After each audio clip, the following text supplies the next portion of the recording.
The title of tonight's lecture, ladies and gentlemen, and thank you for joining us for the November 17th regular meeting, 2023.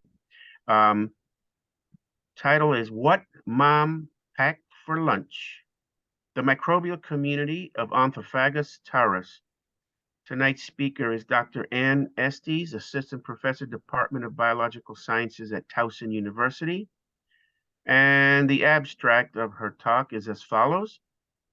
Disruption of the microbiome influences the health of the eukaryote host, no matter if the host is human or a beetle. Dung beetles perform an essential environmental service, degrading dung, which removes a habitat for human pathogens and pest insects, reduces runoff into natural waters and agriculture fields, and reduces human contact with dung. We have shown that females of the dung beetle Onthophagus taurus transmit a microbiome to their offspring via the brood ball that is essential to the beetle's survival.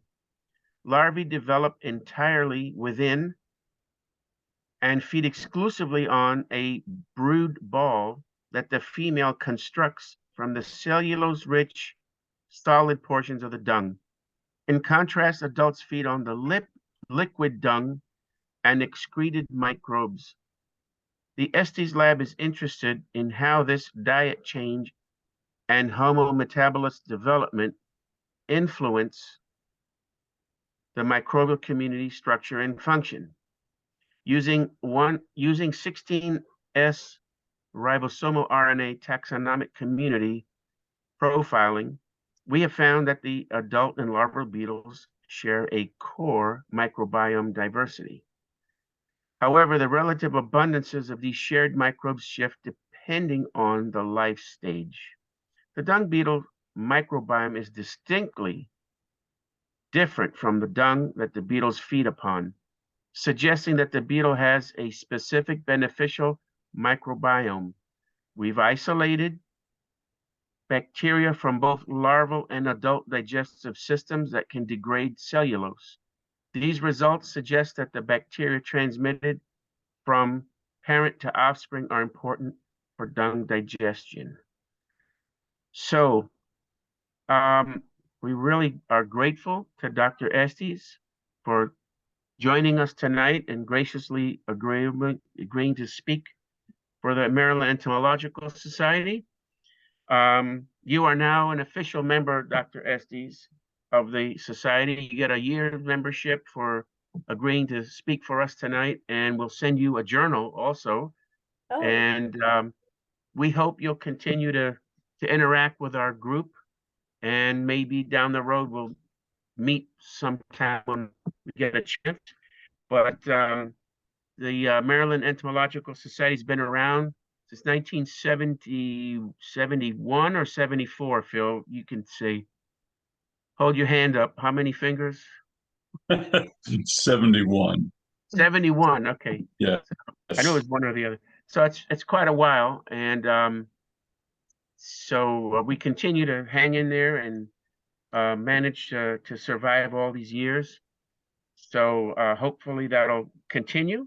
And anyway, without further ado, Dr. Estes, I'm going to turn it over to you and let you do screen share and carry on from here. Okay. Okay. Sounds great. Well, thank you so much for inviting me, and I'm proud to be a member now. That's great. I feel like I haven't gotten in touch with all the Maryland insect folks as well as I should have. So thank you so much for the invitation, Fred. I appreciate it. You're quite welcome. Thank you. So let's see if I can get this going. You know, after like a year of and a half or two of being on Zoom, you'd think I would be really good at this still, but I feel like I don't always remember it. Here we go. Okie dokie. So does everybody see my glowing screen there? So what Mom packed for lunch, the vertically transmitted microbiome of Onthophagus taurus, and this is some auger art I did a while ago using a naturally bioluminescent strain of bacteria and just painted, a little egg sitting on its fecal pedestal inside of its brood ball that mom packed for it. So, as entomology folks, y'all know that insects are exceedingly important and they provide many essential ecosystem services. Pollination, of course, being one that I think a lot of people can acknowledge, but maybe not so much acknowledge important roles in terms of cleaning up dung, cleaning up carcasses, doing quite a number of different environmental ecosystem services that we, really should appreciate more than we do, I think.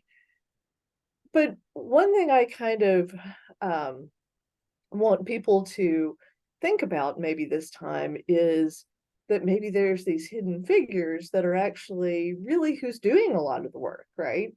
So it's not just the beautiful burying beetles that are, tidying up the carcass for their babies, or our lovely Onthophagus taurus cleaning up the poop. This is why I only gave you a little drawing earlier. Mhm. But maybe it's the microbes that are living inside of these insects that are really doing quite a lot of the work too, with these essential ecosystem services. So I'm really one of these people who straddles so many different fences, I can't even tell you where I am anymore. I love interactions, and so I've always been fascinated by symbioses, the idea that 1 + 1 = 3. So DeBerry coined the term symbioses back in the 1800s as the living together of unlike organisms. So it doesn't mean that it has to be a 1 and a 1. It can be many to one, or lots of different ways to talk about this. But it's just the interaction of these very, very different organisms. And when they come together, they can do something that them separately cannot do. So symbioses influence the evolution of life. We see changes in the behavior, the physiology, the morphology, the ecology, the genome of both partners. And when DeBerry first used this term, he really meant it to encompass everything. A lot of people will, when they hear the term symbiosis, they think only of mutualisms, which is kind of okay with me, quite honestly. But he really meant it to talk about this whole spectrum. So my work does focus more on mutualisms. I'm interested again in how these very different things come together and then work together over evolutionary time. And so you can think of things like corals, where they have microscopic dinoflagellate, a little algae that lives inside of them that provides 90% of their carbon from photosynthesis, or you can think of cyanobacteria or algae that are coming together with mushrooms, effectively with a fungi, to make lichen. So those are different examples people are probably most familiar with when you're thinking of mutualisms. But insects are really where it's at, right? Our amazing diversity of insects is often hand in hand with this amazing diversity of microbes as well. So what we are beginning to really accept and understand is that it's the microbes living inside of the insects that are doing quite a lot. So they're supplementing diet, for example, with aphids. Aphids are effectively drinking Kool-Aid, right? Plant sap is just a lot of sugars. It doesn't have essential amino acids that the insects need in order to do reproduction and even to fly when they're getting to the alate stage. So it's the bacteria live inside of them, Buchnera specifically, that are actually taking those sugars from the plant sap, processing that using their, what's encoded in their genomes, and then feeding that to the aphid in return for a very stable home and being passed on too. We're starting to, and this is kind of where the field was for a very long time, is just, oh, they're supplementing the diet of insects. And probably you can think of termites as another good example of having a lot of microbes associated with an insect that then allows it to feed on something like wood, which is just really difficult to degrade. But news stories have come about that sometimes these bacteria live inside of insects are also helping with temperature fluctuation. This is another microbe, another bacteria that lives inside of aphids. But even more recently, some really neat information on bee wasps and how they have a specific little actinomycete that lives inside of their antenna that produces antibiotics that they smear, mom smears on the puparium, and that provides protection against fungi and other pathogens as the pupa goes through metamorphosis. And aphids also have what seems like a natural enemy resistance. My dissertation work was focused on the olive fly, Taphriddid olive fly, which wasn't really a good example of any of these things. But the reason I chose that insect and was working with that, I'd read this amazing fairy tale book written in 1942 by Paul Buchner on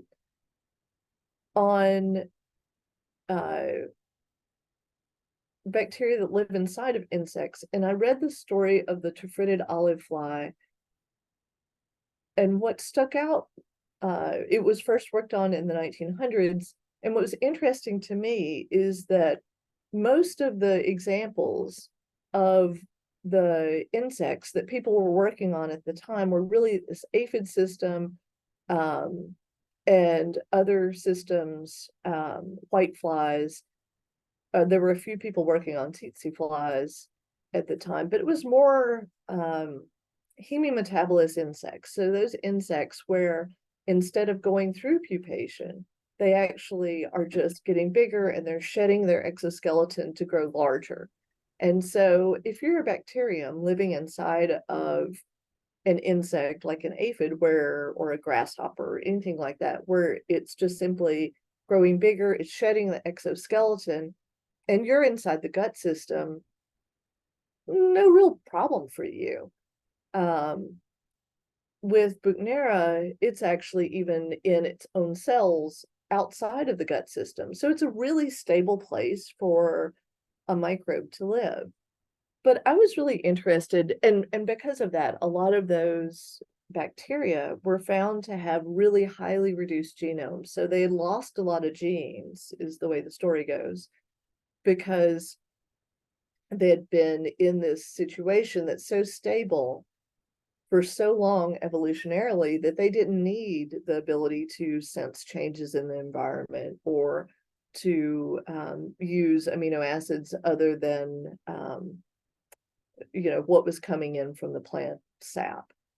So I was excited about this system because here was an insect that goes through complete metamorphosis, and unlike Drosophila, the majority of Drosophila, where they're going to be laying their eggs in rotting fruit, this Taphriddid and other Taphriddids lay their eggs in fruit that's intact. And with olives, it's highly defended.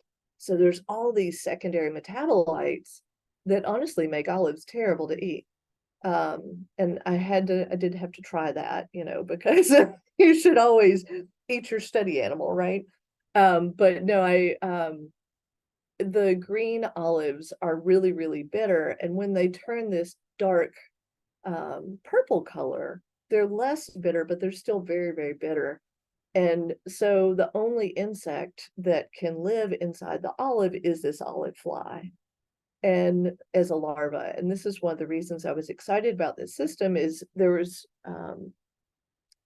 thought to be an insect associated with this esophageal bulb off of the gut, and that it might allow the larva to live inside the olive. And indeed, long story short, that's what we found. We found that it was present in many different populations, and the genome suggests of the bacterium suggests that indeed they do have some ability to degrade some of these secondary compounds. When I moved to Maryland, there's no olive trees. There were olive trees in Arizona. So I needed to find a new system, and I still wanted to work with a holometabolous insect where it goes through that complete metamorphosis, and it has this diet shift as well. With the olive flies, the larvae are feeding on the flesh of the olives, and the adults are this beautiful free-flying organism that has spongy mouth parts that sips on different nectar in the environment and honeydew, and then also bird feces.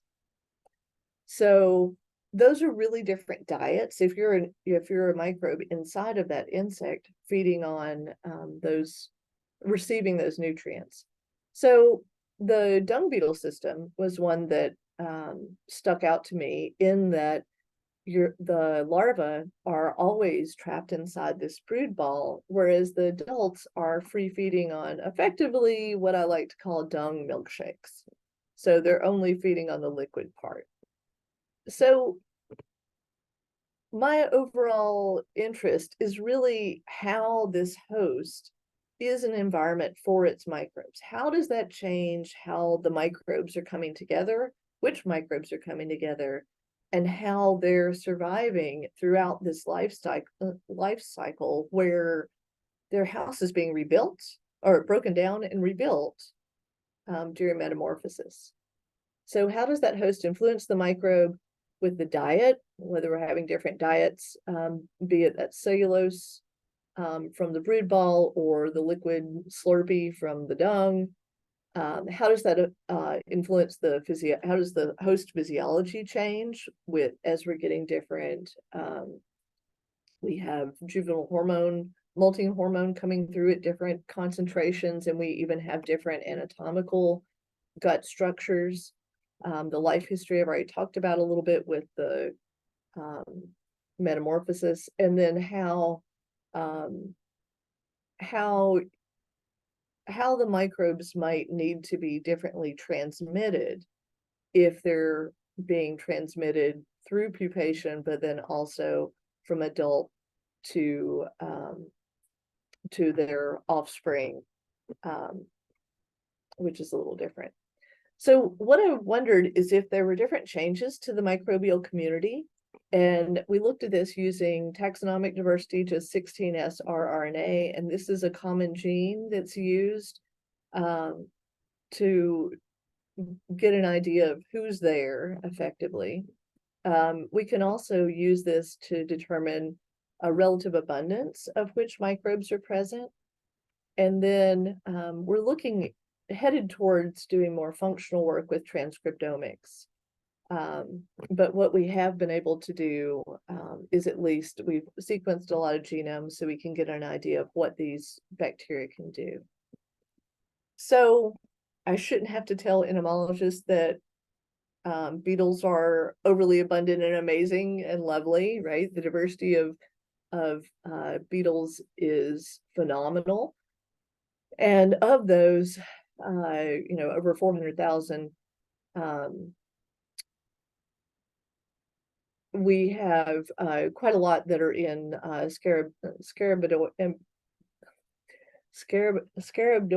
okay, I'm not even going to try and do that tonight. I'm sorry.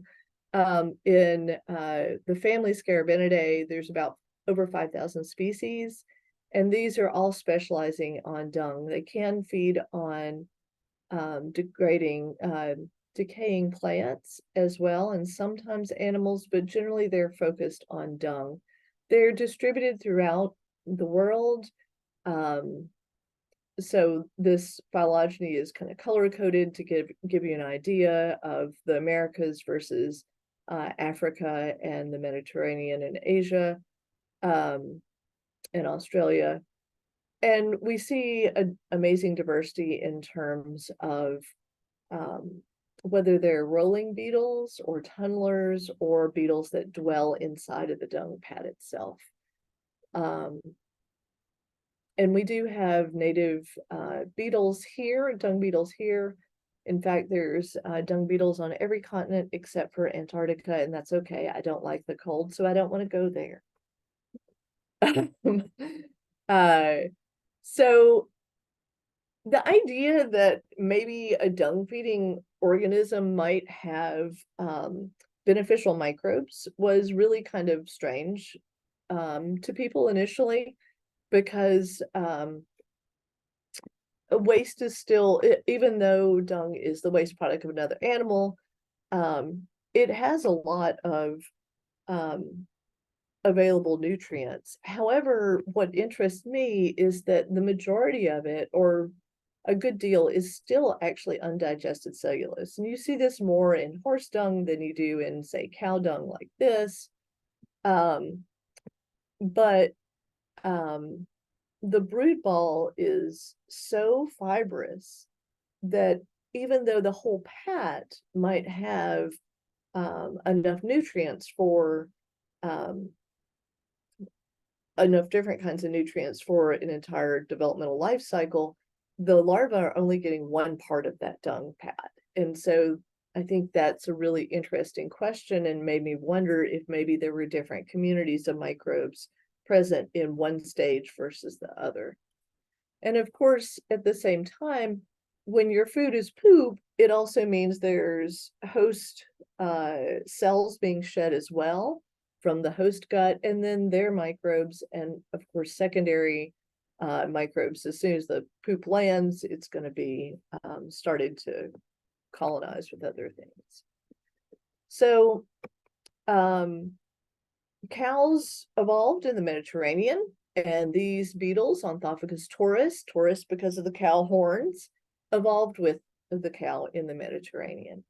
Cows produce a whole lot of poop, and everywhere they go, they take a lot. They have a lot of poop as well. And when cows were introduced both into the U.S. and in Australia, it caused quite a lot of trouble, more so in Australia than the US. I mean, we natively have bison, so we already had a very large ungulate that the beetles could kind of transfer onto that dung. But in Australia, the dung beetles are very specific to the different kinds of mammals there. In fact, one good example of this is the dung beetles that associate with kangaroos. They actually attach themselves to the hairs, the anal hairs of the kangaroo, waiting for its meal and dropping with the meal. So Australia is such a dry, in the majority of the country, the continent is so dry that a lot of beetles, have a very specific interaction with their hosts. So when cows were introduced to Australia, the poop piled up, and there weren't beetles to take care of it, basically. So the CSIRO, the Australian version of the National Science Foundation, started doing a lot of work to go throughout the world to collect different beetles that could be brought into Australia to try and solve this problem. And they've done an amazing job with solving that problem. Dung beetles are fabulous because they quickly move dung down into the soil, where it can be then food for plant roots. It also, with their tunnels, they're aerating the soil, which is very important, especially in areas with a lot of cattle. They're removing that habitat for pest flies, so flies can come into the dung and potentially distribute pathogens. But when you have a good enough dung beetle population, the pat will be gone within 24 hours.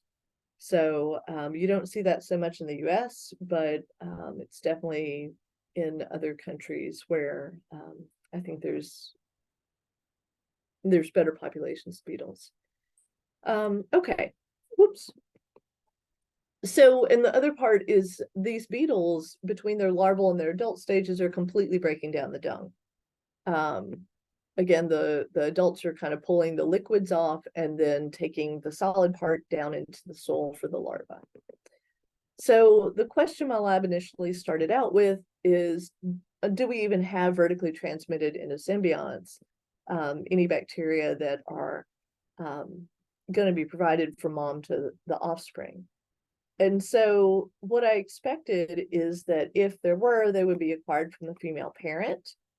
They would be distinct from the host dung microbiome, and they would be similar. We would have similar types in the adults and the offspring. We might also see similar microbiomes across different populations. And they would be so important during the beetle's life cycle, they would always be present. So the first question was, do we even see this transmission? And to do this, we collaborated with a lab in Indiana to conduct a sterile rearing experiment in the lab. So what we expected is if indeed the bacteria were transmitted through the brood ball, we would see the same microbes present in all the life stages, as well as in the parent that the life stage came from. We would also expected to see that there'd be similar microbiome, similar bacterial taxa in a closed adult. So those adults that are offspring of mom who've just come out of the puparium and are starting on to their adult life, we would think that their microbiome would be similar to,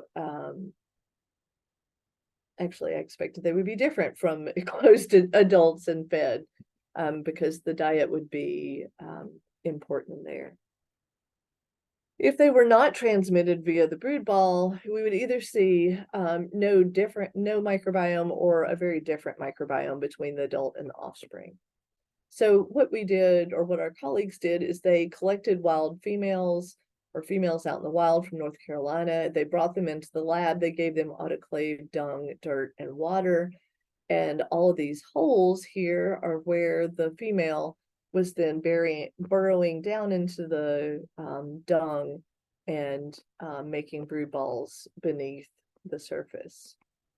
So they remove the brood balls weekly, and this is kind of what a brood ball looks like. There's a lot of soil on the outside of it, but when you break it open, there's quite a lot of cellulose. It's a lot of plant fibers, and then well, I'll show you another close-up of this. And then there's this distinct chamber, which is where the larva is. These brood balls were opened and the larvae were sacrificed at different life stages. And then we compared their microbiome to that of the mom. So just to ensure or assure you that this was conducted in a sterile manner, we autoclaved the soil and dung. So incubated it at 121 degrees C, 15 pounds per square inch for 30 minutes, and then stored that frozen at -80 degrees until it was ready to be used. We tried to culture bacterial colonies from the dung, and we could not get anything. We used PCR and tried to amplify any of the DNA from the bacteria from the autoclaved dung, and we could not get any reads. So we considered that to be a successful sterilization of the dung and the soil. So you can take an insect or anything, and there will always be microbes associated with it. So we wanted to make sure these weren't just on the outside, but they were actually inside of the animal, assuming that that would make it a vertically transmitted endosymbiont. So to do that, we took our beetles, and this is the amazing thing with insects is, and especially beetles, but also those olive flies. Their exoskeleton is so strong that they survive quite a lot. So we would chill them down, not kill them in a freezer, but just get them very cold in the refrigerator, and then put them in a test tube with bleach and a mix of detergent and spin them on the vortexer to get all of the dirt and external bacteria off of them, and then rinse them with sterile water. Again, keeping them cold so that way they weren't breathing in any of the bleach through their tracheals or anything like that. We did a DNA extraction of the water and didn't get anything. Again, assuring that this was a way where nothing out in the rinse water was amplifying, so we assumed that the insect was clean on the outside. So, and that's what this is showing. It's just that we didn't see anything and we couldn't amplify anything, whereas here's our positive control. And this was Carla, one of the first students who was working on this. So, so with our rearing experiment, what we saw, we extracted the DNA and sent this off for next generation sequencing. And what next generation sequencing means is that we're getting these gene IDs, the 16S, we're getting multiple reads of 16S for each one of these samples. So each bar right here is one individual sample, okay? And the colors of these squares represent the abundance of the bacteria in that particular square. So here, this is a Discomonas type of bacteria, where we see this being really blue. It means about 40% of the reads there were Discomonas in this particular individual, whereas in these others, it was more on the line of 20% of the reads being that particular bacterial genus. And here we have the life stage. So the green are the larvae, the yellow are the eclosed, and those eclosed animals are the ones where they have emerged from the puparium, but they were at slightly different stages of emergence. And then our adults were the females. So the red adults are the females from the experiment. So what we saw were a diversity of bacteria, but they really, compared to a lot of other microbiomes, gut microbiomes specifically, it actually wasn't very diverse, which was very exciting for us. So we have under about 20 species of bacteria that we're finding routinely in the beetles, whereas, you know, in the human gut, we have thousands of different species in our gut. Let's see, so I had 17 different female parents, there were 101 offspring, and this is about 23,000 reads for each one of these samples. So it was, you know, a decent amount of data. We saw that, so these are clustered based on the type of the bacterial community. So these that are clustered most tightly together have more similar bacterial communities than the others. So this is based on abundance. So what we're seeing is that here are our fed female adults and their eclosed adult offspring are clustering really closely together, with the exception of this one. And then most of the larvae are clustering together, with the pupa kind of being a mix of the pupa and the larva. Again, part of this was where we were cutting off. I think these were pre-pupa, which confounded things a little bit. Anyway, overall, we were seeing that there's clustering by abundance. So we did feel like we were getting, we were seeing similar taxa that were in the female parent than in the offspring. And this was, while this is clustered by abundance, we're still seeing the same taxa, just in different amounts. So that was exciting. So how would this happen? This is where we were looking more into the brood ball itself. So we wanted to compare the brood ball chamber to the part of the brood ball where there's not much of a chamber, and then the fecal pedestal itself.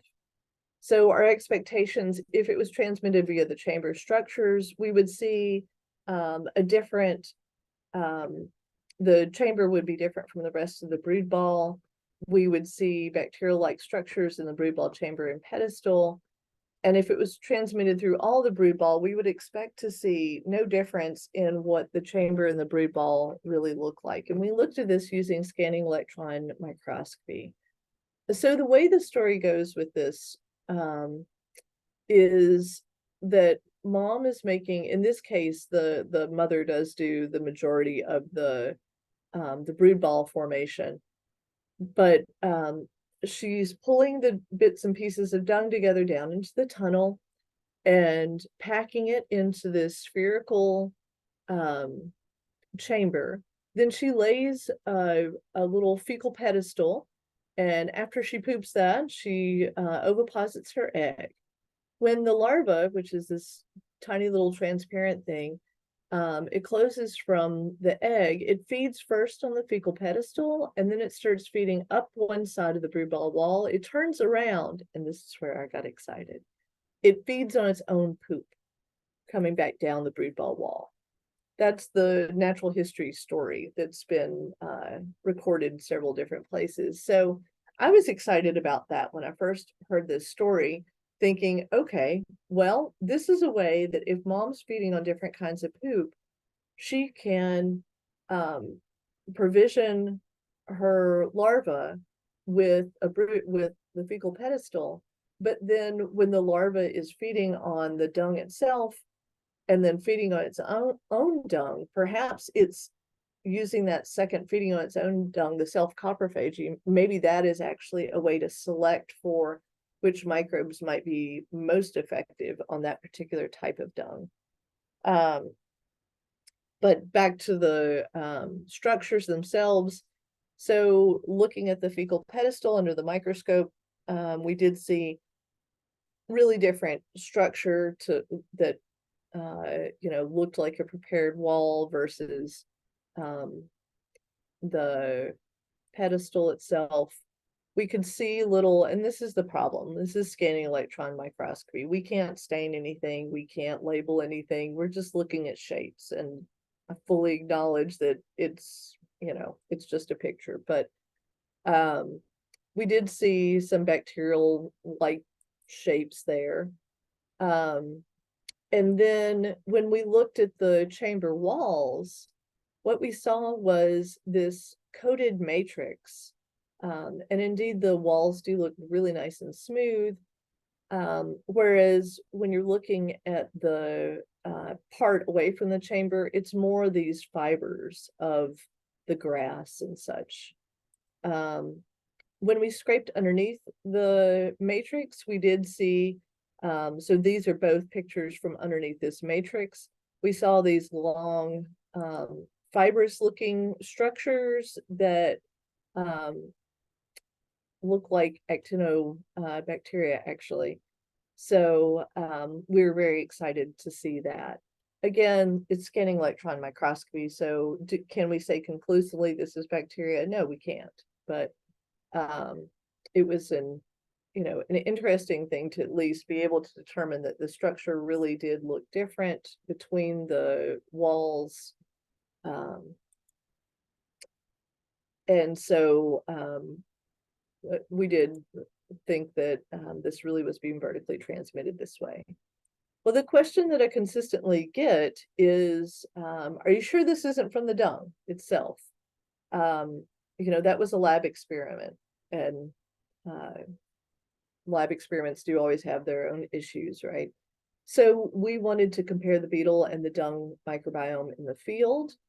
So again, the adults have these sieve-like mouth parts. And there's some arguments as to if they're feeding just on the liquid part of the dung, are they feeding on some of the microbes and the cells from the cow gut? But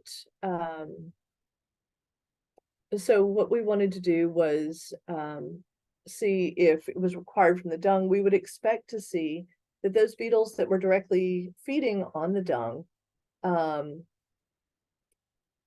would have, if it was acquired from the dung, the fed beetles would have microbes similar to the dung itself, which might be different from the starved beetles. So what we did was we collected the beetles and we either immediately froze them and collected from the dung from where they were feeding, or we took another individual from the same area and we held them on sterilized sand for 24 hours before then sacrificing them. So what we saw were very different bacterial communities. So all the red are our beetles, and they're consistently clustering together, whereas and they're very separate from all the dung. So the purple are reeds from horse dung, blue is goat dung, yellow is beef cow dung, and then green is dairy cow dung. And so there was really no overlap between these two, the beetles and their and the dung they were from. Well, actually, I shouldn't say no. There were 5 reeds out of 23,000 reeds. So that seemed pretty negligible. So from this, we determined that indeed the dung microbiome is very different from what we're finding in our beetles. So what was really surprising, though, was that we didn't see much of a difference between those beetles that were killed immediately, which are the time 0, are these yellow, and those that are red. So the red ones, especially over in here, it doesn't seem like there's much in the way of difference. We do see a better cluster here, but that could also be explained by some of the farm differences here. So we were kind of surprised to see similar OTUs between those beetles that were immediately killed and those held. We thought that they would have some bacteria that would pass through. So at this point in time, we have done our sterile rearing experiment and we found that there was similar microbiome between the females and their offspring. We compared it to the dung and found that they were very different, but it seems like the beetle microbiome is really stable and they weren't acquiring much in the way of bacteria during the adult feeding. So again, refocusing on the similar microbiomes between the adult and the offspring. If it's essential for the beetle, we'd expect the similar taxa in all the life stages, but if it's not essential, we would see different ones in different life stages. And actually, I guess I've already kind of talked through this a little bit, that we were not surprised so much to see that the larvae and the adults were separate, but what we were surprised to see is that the closed and the fed adults were all clustered together, because I expected to see the females being slightly separate since they had been fed, whereas the closed had just come out of pupation, and so I expected there to be some difference there. However, I'm starting to wonder if perhaps that's more because of the digestive system morphology in the adults is just so different from that of the larva. So this is kind of where we are, looking to see if diet or gut morphology is really selecting for these different taxa. And we started moving into culturing the microbes more so that we can manipulate them and try to characterize them. So far, this is some of the work that Lottie started.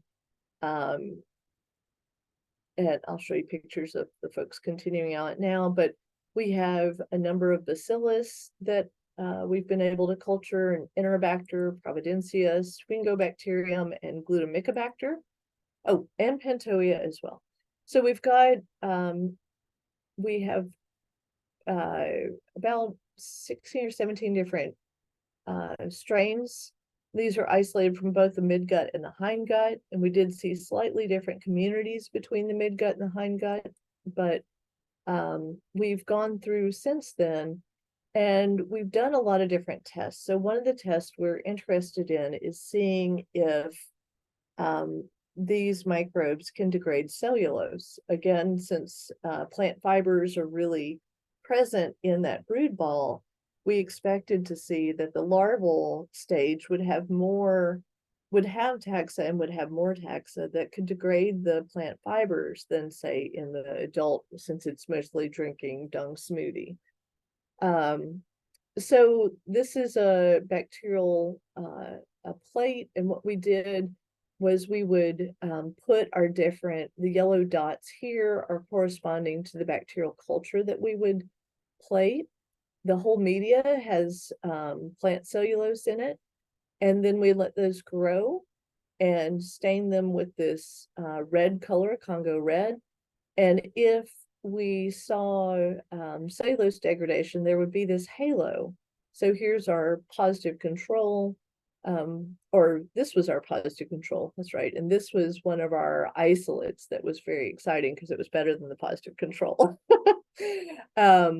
And since then, we've found several different ones that do degrade cellulose, whereas others, other bacteria from the microbiome do not. And we kind of, this is what we expected, that there'd be some members of the microbiome that would be degrading the cellulose, others would be degrading the parts of the cellulose that were degraded by the first members. And so kind of looking at how the community is actually working together to degrade this food. And so again, we have a variety of different bacteria that can degrade the cellulose, and then those that do not. Additionally, what was interesting was the student who first started doing this work used an older method when she was doing these plates. This is the older method where the red stain was embedded within the media. And this is when our positive control didn't work so well. And what we found out was this was actually a really difficult assay to do, because the dye itself is often kills off bacteria. So that made us, when we tried this assay a different way, where we were doing the post stain instead, we found that indeed our positive control looked more positive. It looked more similar to what we were seeing with the others, but it basically we discovered that we have bacteria that can both degrade cellulose, and then others that can degrade this textile dye, Congo red. So Congo red is what was used to stain Bill's shirt red, and is actually, a lot of these textile dyes are out in our waterways, and they're carcinogens. So that we happen to find microbes in the dung beetle gut that could degrade these textile dyes has really opened a new avenue in my research lab. kind of moving beyond just the basic biology and the questions of how do you survive inside of a holometabolous insect is still really interesting. But our world's on fire right now. And so finding these microbes that can really help with some of the biodegradation and cleaning up some of the mess that we humans have made is kind of a new direction with my lab. Again, just to try and kind of clean up the mess that we've made.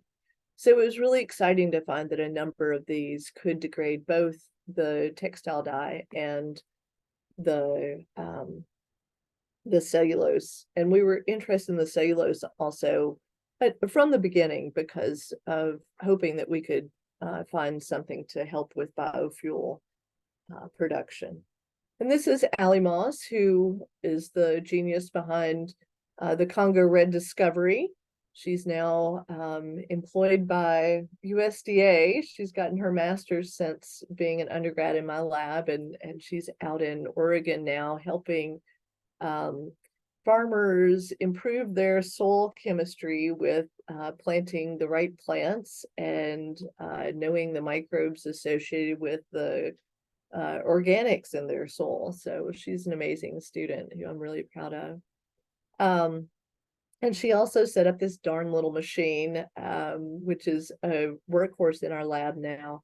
This is the microstation, and it's a really neat machine because instead of doing all these individual plate assays like we do classically with microbiology, each one of these different wells has a different carbon source in it. So one well may have glucose and another one has fructose. We've got different amino acids. We have all sorts of different compounds individually in each one of these wells, and they're tethered to this purple dye. So if you put your bacterial cultures down in the wells and the microbe can actually feed on that substrate, it turns the well purple. And so this is a really quick way that we can look and see what our bacteria can degrade. And this has been a real nice tool that we've been able to use to get a good characterization of here are our cellulose degraders here's our microbes that are degrading, because a lot of our cellulose degraders can't degrade these other carbon sources. And so we're slowly starting to piece together the functional aspects of this community from the cultured microbes that we have, and it's really exciting. So what we're hoping is that we're starting to get some, a little bit more details on those hidden figures within our insects that are such important ecosystem engineers. My lab's really been creating this culture collection, mostly bacteria that can grow in the presence of oxygen. But this past summer, we set up a new anaerobic chamber. And one student, Erin, has really been working to culture a lot of the bacteria that are very sensitive to oxygen so that we can then start doing a lot of the work characterizing what they can do. We've sequenced the whole genomes of 14 of these bacterial isolates, so we can go in, and another student, Haley, is looking at what all the different pathways are of these microbes, and we're looking for special functions that they can do. Can they produce, we found one that seems to produce a antibiotic that's only specific against other bacillus, and there's just a lot of stuff to wade through. It's really exciting. We're starting to do manipulation experiments where we're trying to, now that we've got a lot of the members pulled apart, we can start putting them back together to see if indeed the cellulose feeders, the bacteria that can degrade cellulose, do they really then provide a food source for these other microbes that can't feed on cellulose. And so there's a student doing some of those manipulations right now. And really another experiment kind of going is this is Haley Peters, who's a master's student in the lab now. She's been rearing beetles. We designed this beetle chamber that's kind of fun. It's two plexiglass windows basically. So it's kind of like a window in that we can put soil in there and then poop on top and stick a single female in there, and then she will burrow and tunnel, and hopefully you can kind of see these little oblong shapes here. These are her brood balls that are she's formed. And what we're doing is we're taking beetles from this horse farm, and we feed them horse poop for some of them, collect the brood balls to see what's in what those offspring have, but then also taking other beetles from the farm and feeding them cow dung to see if their microbiomes are still similar or if they're different with these different dung sources, and then doing the opposite from the cattle farm across the road, Priggle Creamery. If you've ever had their ice cream or cheeses, they're wonderful. And providing either horse dung or cattle dung. So this is some of Haley's work that's currently underway, trying to rear these brood balls and then compare again the larvae to the adults.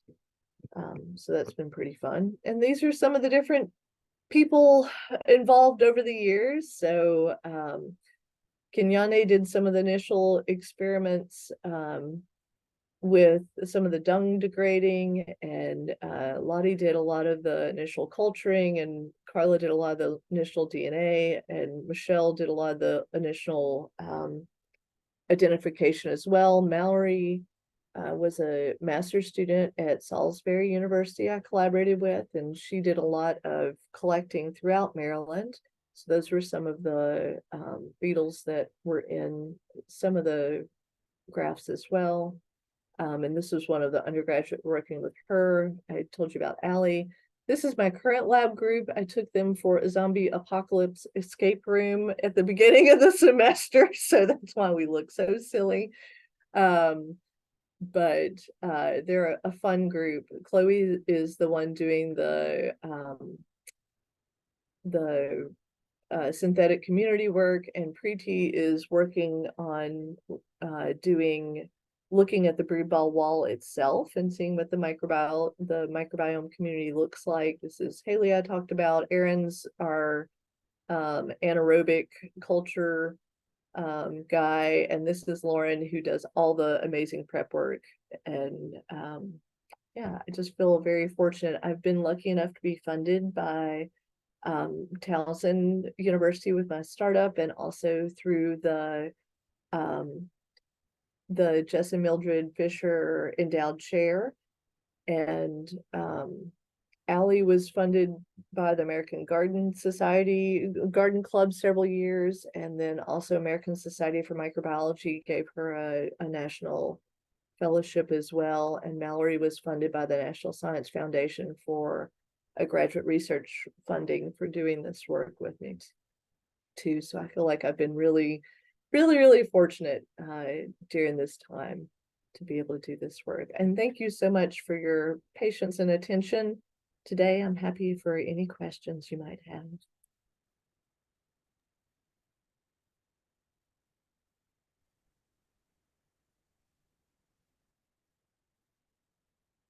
Everybody's just zoned I got out. a question for you. And this is something that I like the students to pick up on, because you gave us a tremendous rundown on all the microbiome members, and then the assays that you performed revealed some interesting information, particularly that some of these microbes can degrade some really interesting compounds, and then there's bioremediation applications here. Yeah. So I was wondering if you could maybe speak to this, the bioremediation part, where some of these cleanup of toxic chemicals or other materials could be accomplished with some of these microbes. And that's where I think the students can pick up on the importance of how one study opens the doors up for a million other things. Completely. And I really appreciate you giving me the opportunity to talk about that particularly. Because I think it's also, it's also calling out too, like, thank goodness Allie was paying attention, right? I mean, she noticed something strange and then followed up on it. And that's the reason we got into doing that work. Since then, and I also think it's kind of like, and I'm in no way, shape, or form comparing my work to CRISPR because it ain't that important, mine. But CRISPR, like that was, we have that technology today because some people were looking at genomes and kind of going, wow, that's a really weird pattern. They were doing basic biology, and yet they found something really interesting. And that's kind of where I feel like, this bioremediation aspect of things has been just kind of a neat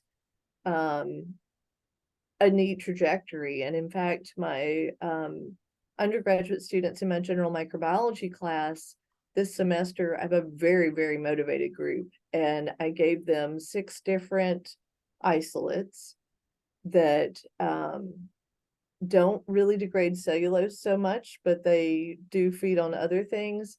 And these folks have designed experiments testing degradation of motor oil, used grease, because I mean that's a big waste problem actually.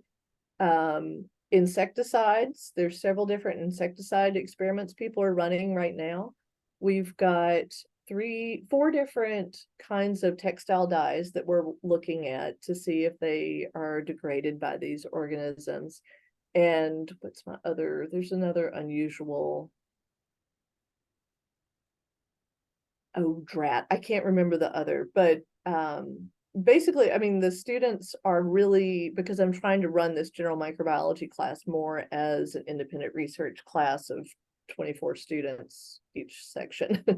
But they really are going into the primary literature, finding things that are similar, and then setting up these assays to try and get an idea of how widespread are some of the degradation properties of these organisms. And it makes me happy to think that maybe we can find something that might be helpful. But yeah, you never know where you're going to look. I mean, microbes are amazing, and they're doing a lot of these things not because they are exposed to textile dyes. It's just they have genes that happen to be able to cleave those particular chemical compounds, and we can, in figuring that out, we can then go in and use them for other purposes. So it's kind of fun. We'll see. And the sky is the limit when it comes to this sort of thing. Lots of opportunities for uh, applications around the world. There's a lot of pollutants that we could potentially resolve. Um, Industrial waste, there's all kinds of chemicals that enter the environment through industrial waste. So I think it's amazing that you embarked on an experiment to characterize the microbiomes of dung beetles and end up going in that direction into an unexpected area. As Louis Pasteur succinctly pointed out, chance favors a prepared mind. So That's one that's of my wonderful. favorite quotes ever. Isn't it great? Yeah. Yeah, no, it's So true. that's great. Well, I don't know if other people have questions. I don't want to, usurp all the time here. So if anybody wants to ask, please go right ahead.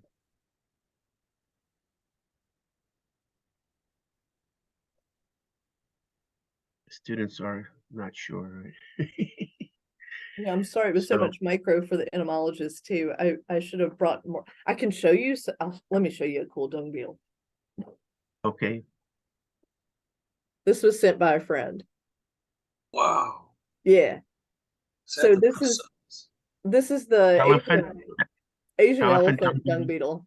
beetle. Yeah, Isn't that fun? yeah. But y'all know the rainbow dung beetle that's around here, right? Some of us do, sure. Phineas. Yeah. Well, let's see. Let me see. Phanius vindex? Yes.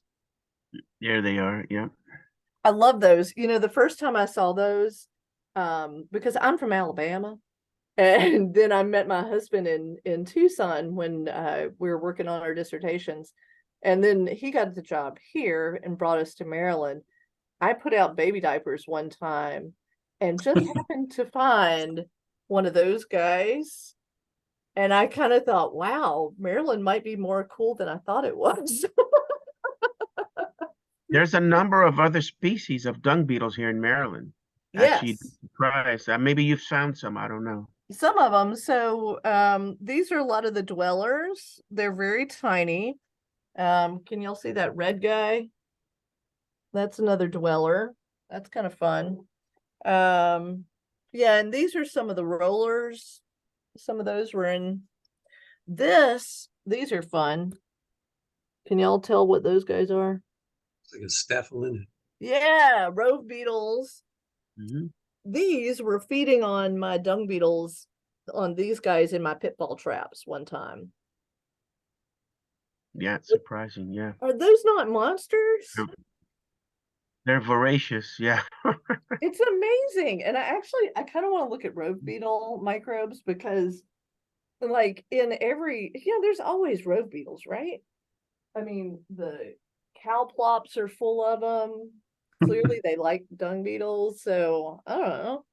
But really, I mean, I'm gonna gross out the students now because I know entomologists like are people who love to go do gross stuff, so I can't gross y'all out. But there is nothing more amazing than flipping over a cow plop and looking at the amazing diversity of life in that thing. It just, every time we go out in the field, it blows my mind how much life is in something as gross as poo. You know? It's pretty cool. Anyway, I just had to give you that. Well, Ann, I posted a question since I'm sitting here in Indiana, and you mentioned that you had some of the work done in Indiana. Yeah. Could you expand on that a little bit? Yeah. So I can't see it. So I first heard the story about dung beetles when I was working on my PhD in Arizona and was first trying to figure out a system to play with. And a postdoc, Armin Mozek, who is now at Indiana, has been there for a long time, was working on the developmental genetics of the horns of the beetles. And he said, let me tell you a story. And he told me that life history story about the beetles. And so where, mom poops the frass and then the beetle feeds on its own poop. And when he told me that part about the feeding on its own poop, that's when I was like, okay, I'm working on olive flies now, but I'm going to find you. And I'm working on dung beetles next. And so my roommate actually ended up doing a postdoc with him in his lab at Indiana. And so she is the one who did all the rearing and stuff at Indiana University back when we did that, first started that work.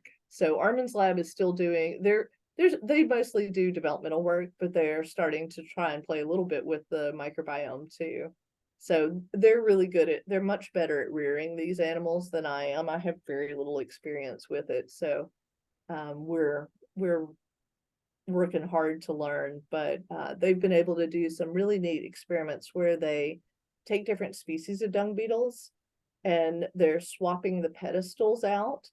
So, species A gets species B's pedestal, and then they see whether or not the larvae survive or not. And they're seeing that in some cases, different species can survive on the other species' fecal pedestal, but in other cases they can't. So there's a lot of fun space to play in the dung beetle microbiome system. And, it really, there really haven't been that many people. There's been more since we got that 2013 paper out, but there's still so much left to do. It's exciting. I was thinking while you were giving your talk that it would be very economically useful if you could raise essentially, well, from sterile conditions, have larvae that you would inoculate with the microbiology that comes out of, say, a horse, and fine tune it so you have a silver bullet, take it somewhere where there's a need for that sort of stuff. Basically, you would be genetically, in a way, modifying the biome of the critter to make it a more useful agent than it is now. When I was an undergraduate, I think it was Floyd Harrison, maybe in my economic entomology class, showed us an old movie that I'd love to see again called Dung Down Under, about dung beetles in Australia and the need for them. And while you were talking, I did a quick search, and there are some segments of it, but I guess it's not available on Netflix. Okay. Yeah, there's a really my father-in-law is from Australia. So we went for a family trip one time, and I just said, I gotta see if there's a dung beetle researcher who will come play with me or let me play with them. And so I found one of the original researchers for CSIRO, and we collected over there. And he told me all sorts of stories. He has a group over there called he wrote a book called Dung Down Under. Gosh, what are they? Anyway, he has a group where basically they rear up a whole lot of the beetles, and then they sell them to other farmers. And so it's incredible collecting beetles in Australia. Their numbers are phenomenal. I mean, whereas here we'll go, if we're at a good farm, maybe there's 10, maybe 15 taurus in one pat. There, it's hundreds. I mean, it is just mind-boggling how great their populations are. And these are introduced? Well, so I think some of it's that, and I think some of it is just their management practices are so different. They don't do a lot of worming like we do. They don't use a lot of the different antibiotics that we've used. And Dr. Estes, you're Was that?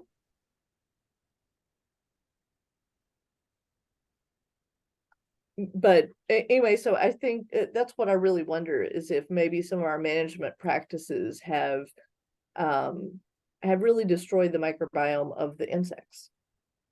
And that's why we have such poor populations. But,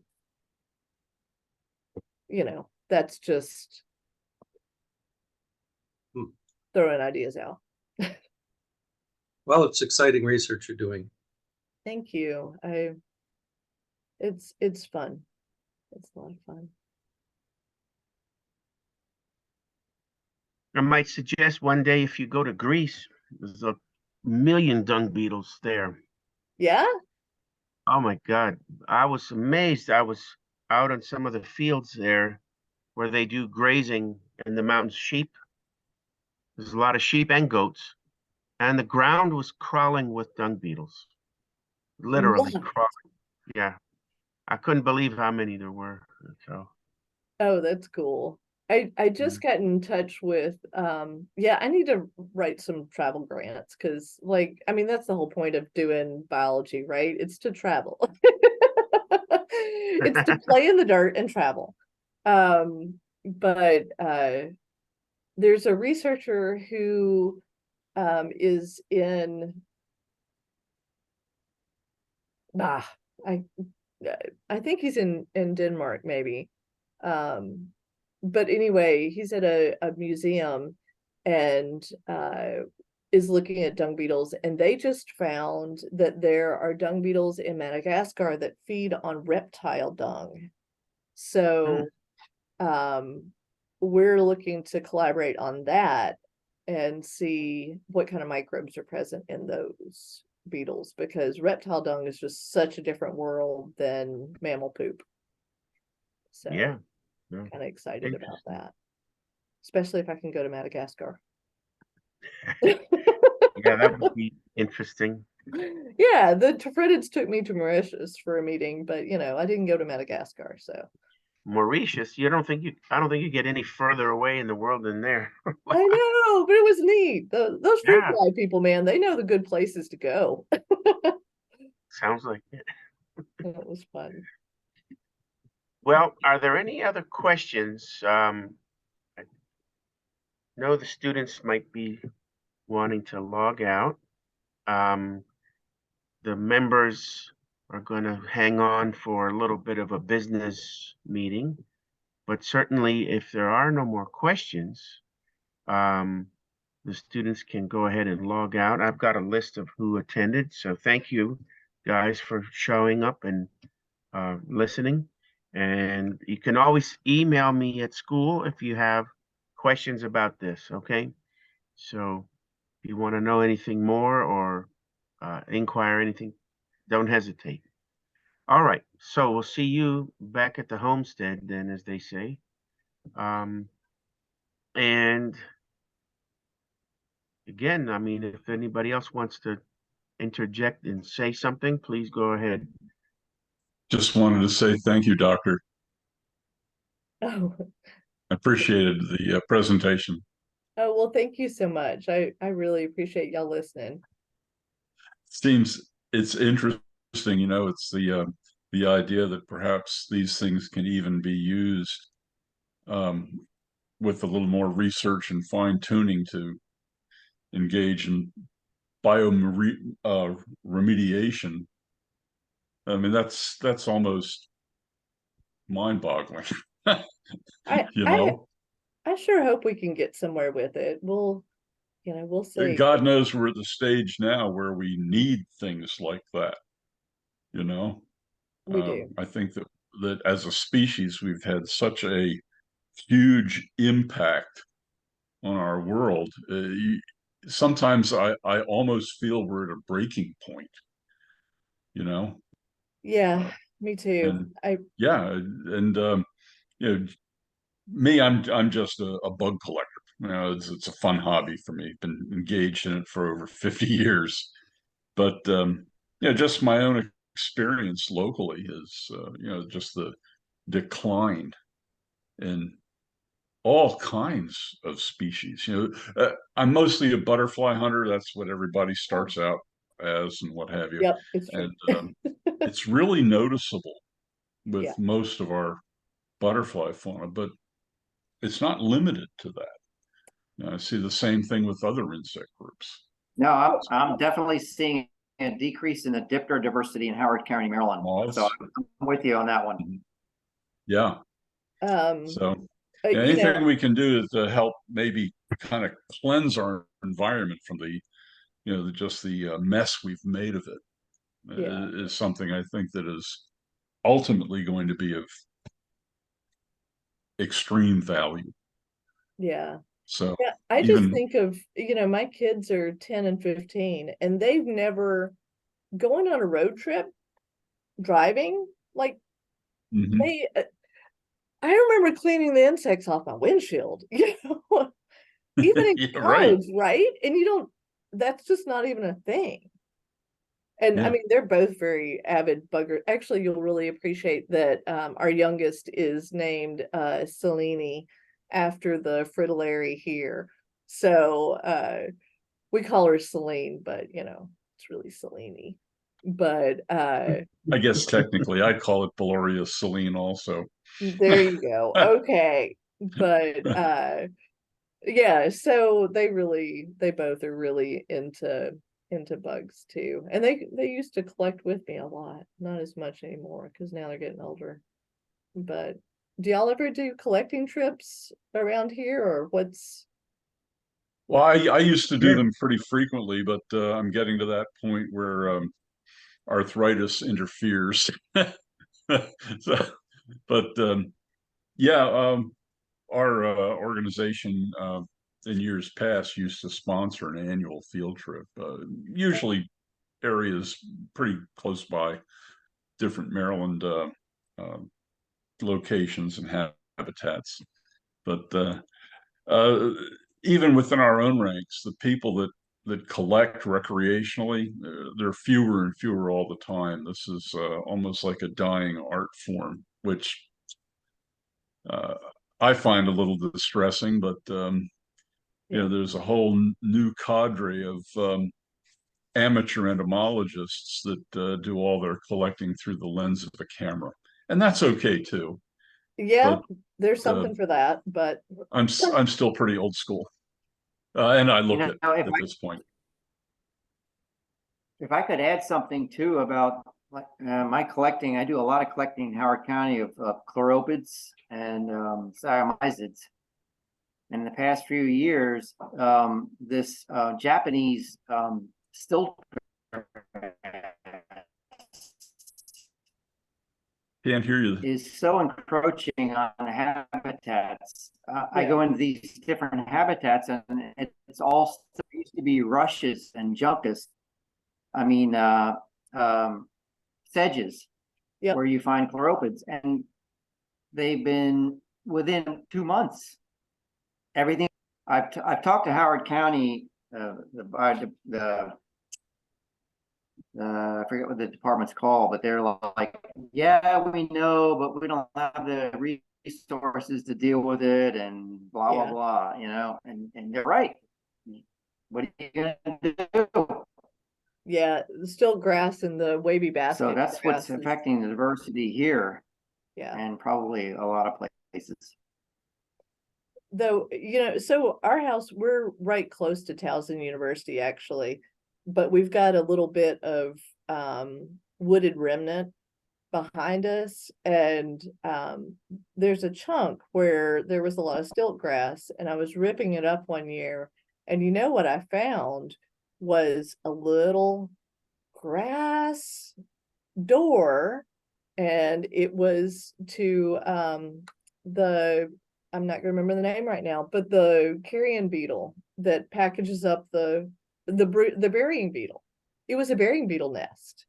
I could not believe it. They'd use stilt grass as to weave the door of their little their little nest. But I'd been trapping a whole lot of mice and throwing them out in the backyard, and hey, was supporting those. But I ripped those stilt grass up since then, and I haven't seen them. But another type of grass is coming through, so I'm hoping that maybe if I start trapping mice again, I can get those guys at higher numbers in my yard. But yeah, you can rip it out at least. I mean, it comes back, and you have to be really persistent with it. But yeah, we ride horses at Graham Equestrian, which is out close on the border of Baltimore and Harford County, and that area is part of Gunpowder, and it's just so full of stilt grass and wavy basket grass. It's just a mess, and people walk their dogs out there, and it just gets worse because of that. So yeah, I don't know. It's sad. I just rip it up where I can see it. And supposedly, if you rip it out by hand before the seeds set or the seeds get loose, that has an effect, or it's effective. I don't know enough about stiltgrass to notice when they're seeding, when they're flowering. Yeah, it's usually September is about when I was catching them. So, Right. Well, I read that. I have tons of them here where I live, and I weed the hell out of them every year, but they doesn't seem to stop them from coming back the next year. It's just as many, if not more. And it's all over the entire property. I mean, they're everywhere. Yeah. I wish I could see some effect, but I spend hours pulling them. They're easy to weed. You can yeah, roll them up in big balls and big bundles, and it's easy that way. But they're back again the following season, so I don't know what to do. yeah, it's And I just don't want to spray herbicides everywhere, you know.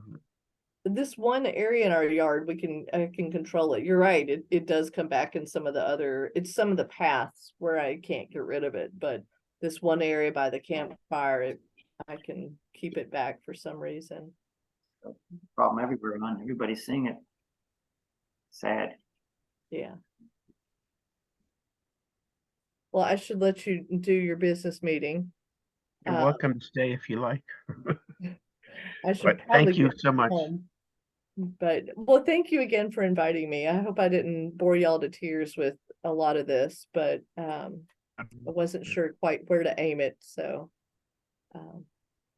It was fine. thanks again.